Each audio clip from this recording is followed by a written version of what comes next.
और इस बीच भोपाल से अपडेट, जहां मध्य प्रदेश में पहली बार आज श्री कृष्ण जन्माष्टमी पर खुलेंगे स्कूलों में श्री कृष्ण की शिक्षा मित्रता प्रसंगों पर कार्यक्रम होंगे। अपडेट आपको दे रहे हैं भोपाल से, जहां आज मध्य प्रदेश में पहली बार श्री कृष्ण जन्माष्टमी पर स्कूल खोले जाएंगे, यानी अवकाश नहीं रहेगा और स्कूलों में श्री कृष्ण की शिक्षा मित्रता प्रसंगों पर कार्यक्रम आयोजित किए जाएंगे।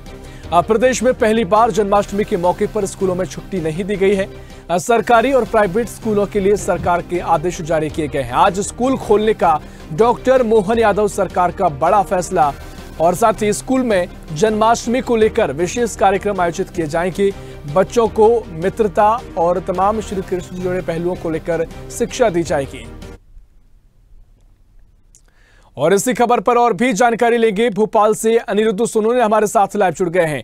अनिरुद्ध जी, मध्य प्रदेश में पहला मौका है जब कृष्ण जन्माष्टमी के मौके पर स्कूल खुले रहेंगे। आदेश दिया गया है स्कूल खोलने का और तमाम तरह के कार्यक्रम आयोजित किए जाएंगे। श्री कृष्ण की शिक्षा मित्रता प्रसंगों पर कार्यक्रम होंगे, चर्चा होगी, इस बच्चों को शिक्षा दी जाएगी। किस तरीके से ये मोहन सरकार ने फैसला लिया और क्या पीछे की इसकी सोच है और क्या कुछ आज की तस्वीर नजर आएगी?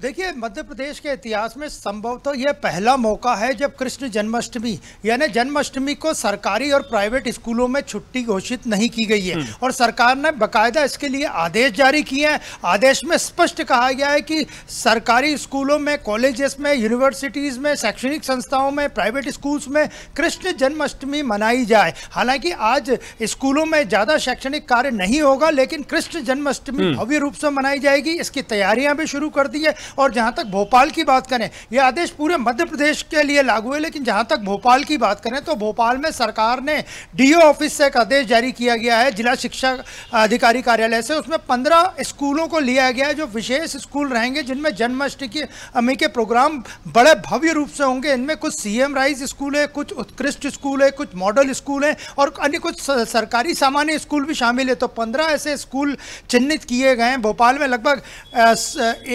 1200 से ज़्यादा सरकारी और प्राइवेट स्कूल हैं। तो 15 स्कूल ऐसे सरकार ने चिन्हित किए जहाँ पे जन्माष्टमी के भव्य कार्यक्रम होंगे और इन कार्यक्रमों में श्री कृष्ण भगवान की पूजा के साथ, उनके नमन करने के साथ ये कार्यक्रम शुरू होंगे, जिसमें कि उनकी मित्रता के प्रसंग बताए जाएंगे, उनकी रासलीलाओं का वर्णन किया जाएगा, वह किस तरह से उपदेश देते थे वो समझाया जाएगा। बच्चों को नाटक और योग के भी कार्यक्रम कई जगह आयोजित किए गए। तो आज कुल मिला के देखा जाए तो मध्य प्रदेश के सभी स्कूलों में श्री कृष्ण जन्माष्टमी भव्य रूप से मनाई जा रही है और मुख्यमंत्री खुद डॉक्टर मोहन यादव खुद पिछले 2 दिनों से प्रदेश के अलग अलग जगहों पे जन्माष्टमी के कार्यक्रम में खुद शामिल हो रहे हैं। और उन्होंने ये आदेश जारी किया है कि स्कूल शिक्षा विभाग इस बार भव्य रूप से सभी स्कूलों में बच्चों के बीच जन्माष्टमी कार्यक्रम मनाएं और अब से कुछ देर बाद लगभग 9 बजे के बाद ये कार्यक्रम शुरू हो जाएंगे, जो 1 बजे तक चलेंगे अलग अलग स्कूलों में।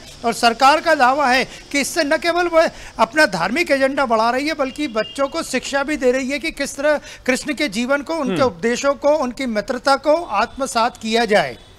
निश्चित तौर पर देखिए, जिस तरीके से लगातार हमने देखा कि मोहन सरकार धर्म के क्षेत्र में भी लगातार आगे बढ़ रही है, लेकिन इस पूरी जो पहल है इसको एक अलग शिक्षा के नजरिए से देखा जा सकता है, बच्चों के विकास के नजरिए से देखा जा सकता है। आपने जिक्र भी किया कि तमाम पहलुओं को जो श्री कृष्ण ने, चाहे उनकी मित्रता का प्रसंग हो, उनकी शिक्षा का प्रसंग हो या 64 कलाओं का उनका ज्ञान की बात हो, तो इसके लिए कितना महत्वपूर्ण हो जाता है। और जिस तरीके से राम वन गमन पथ योजना को लेकर काम पहले किया गया, अब मध्य प्रदेश की सरकार कृष्ण को लेकर भी जहां जहां उनके स्थान है उनको भी डेवलप कर रही है, पर्यटन स्थल में तब्दील किया जा रहा है।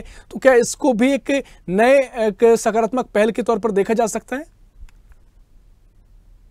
जी बिल्कुल, देखा जाए तो सरकार ने पिछले ही दिनों घोषणा की है कि मध्य प्रदेश के नगरीय निकायों में, प्रत्येक नगरीय निकायों में गीता भवन केंद्र बनेंगे, यानी उसमें श्री कृष्ण का ही संदेश रहेगा, उन्हीं की बातें बताई जाएंगी, समझाई जाएंगी, पढ़ाई जाएंगी और अन्य माध्यमों से लोगों तक पहुंचाई जाएंगी। लेकिन जहां तक बात करें, कृष्ण पाथेय बनाने की भी बात सरकार कर रही है राम वन गमन पथ के बाद। और मध्य प्रदेश में श्री कृष्ण भगवान ने काफ़ी समय भी बिताया था, जिसकी ऐतिहासिक और पौराणिक सबूत भी मौजूद हैं। जैसे इंदौर के पास जाना पाव हो, धार का अमझेरा, जहाँ पे आज मुख्यमंत्री खुद पहुंचेंगे। इसके अलावा सांदीपनी आश्रम जो कि उज्जैन में, जहाँ भगवान श्री कृष्ण ने शिक्षा ग्रहण की थी। तो सरकार पूरी तरह से कृष्णमय इस बार जन्माष्टमी पे कृष्ण के रंग में रंगी नजर आ रही है। और स्कूलों में आज जो कार्यक्रम होंगे उनमें सरकार और एजेंसियां भी नजर रखे हुए हैं कि क्या ईसाई मिशनरी के स्कूल जो कि चर्च से जुड़े हुए स्कूल हैं उनमें जन्माष्टमी का पर्व मनाया जाता है या नहीं, क्योंकि ये आदेश सरकारी और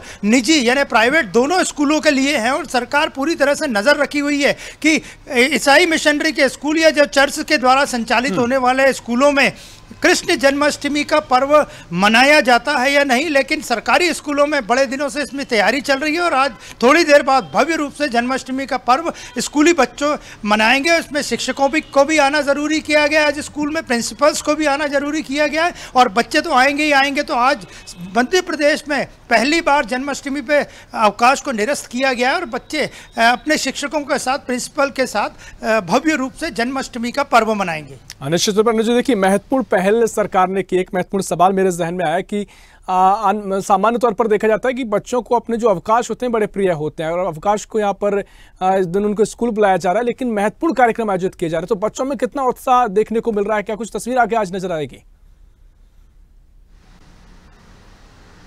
देखिए, संभवतः मध्य प्रदेश में पहली बार सरकारी स्कूलों में और प्राइवेट स्कूल्स में खासकर स्कूली बच्चे जन्माष्टमी का पर्व अपने स्कूल में मना रहे हैं। अभी तक यहाँ अवकाश रहता था जिससे कि बच्चों को पर्व मनाने में कोई ज़्यादा जानकारी नहीं मिल पाती थी और वे उनके जो पेरेंट्स वगैरह थे वही बताते थे। लेकिन पहली बार सरकारी प्रयासों से, और देखा जाए तो जन्माष्टमी का कांग्रेस विपक्षी दल तरह तरह के आरोप लगा रही है इस पर्व मनाने में, लेकिन सरकार का कहना है कि वे धार्मिक एजेंडे के साथ बच्चों को कृष्ण के जीवन दर्शन का ज्ञान भी देना चाहते हैं और इसीलिए आज जन्माष्टमी का पर्व भव्य रूप से मध्य प्रदेश के स्कूलों में मनाया जाएगा। निश्चित तौर पर महत्वपूर्ण बात आपने कही कि अवकाश के समय बच्चों को उतनी जानकारी नहीं मिल पाती होगी, लेकिन इस पूरे खास मौके पर जब उसी वेशभूषा में नजर आएंगे और उसकी पूरी जानकारी लेंगे, शिक्षा लेंगे और ऐसे कार्यक्रम आयोजित होंगे, वाकई में बच्चों का ज्ञानवर्धन भी होगा और उनके जीवन में भी बातें काम आएंगी। आप बहुत शुक्रिया आपका अनुजी तमाम जानकारी साझा करने के लिए।